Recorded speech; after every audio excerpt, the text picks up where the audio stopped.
కొణిదెల పవన్ కళ్యాణ్ అమ్మ కడుపున ఆఖరివాడిగా పుట్టిన అందరికీ మంచి చేయాలి, మేలు జరగాలి అనే విషయంలో ముందువాడుగా ఉంటాడు. తన గురించి కంటే జనం గురించి ఎక్కువగా ఆలోచించే మనస్తత్వం నా తమ్ముడు కళ్యాణ్ బాబుది. ఎవరైనా అధికారంలోకి వచ్చాక ప్రజలకు ఏదైనా చేయాలనుకుంటారు.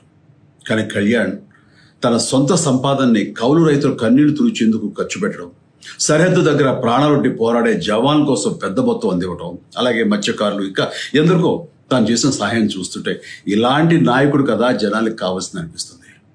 ఒక రకంగా చెప్పాలంటే సినిమాలోకి తను బలవంతంగా వచ్చాడు, రాజకీయాలు మాత్రం ఇష్టంతోనే వచ్చాడు. ఏ తల్లికైనా తన కొడుకు కష్టపడుతుంటే గుండె తరుక్కుపోతుంది. అలాగే ఏ అన్నకైనా తన తమ్ముడు అనవసరంగా మాటలు పడుతుంటే బాధ వేస్తుంది. అలా బాధపడుతున్న నా తల్లికి ఈ అన్నయ్యగా ఒక మాట చెప్పాను. నీ కొడుకు ఎంతో మంది తల్లుల కోసం, వాళ్ళ బిడ్డల భవిష్యత్తు కోసం చేసే యుద్ధం అమ్మా ఇది. మన బాధ కంటే అది ఎంతో గొప్పది అన్నాను. అన్యాయాన్ని ఎదిరించకుండా మౌనంగా ఉండే మంచివాళ్ల వల్లనే ప్రజాస్వామ్యం మరింత నష్టం అని నమ్మి జనం కోసం జన సైనికుడు అయ్యాడు. తాను బలంగా నమ్మిన సిద్ధాంతం కోసం తన జీవితం రాజకీయాల్లోకి అంకితం చేసిన శక్తిశాలి పవన్ కళ్యాణ్.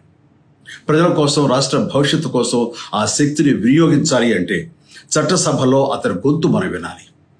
జనమే జయను నమ్మే జనసేనాని ఏమి చేయగలడో చూడాలంటే మీరు పిఠాపురం ప్రజలు కళ్యాణ్ని గెలిపించాలి. మీకు సేవకుడుగా, సైనికుడుగా అండగా నిలబడతాడు. మీకోసం ఏమైనా సరే కలబడతాడు, మీ కళ నిజం చేస్తాడు.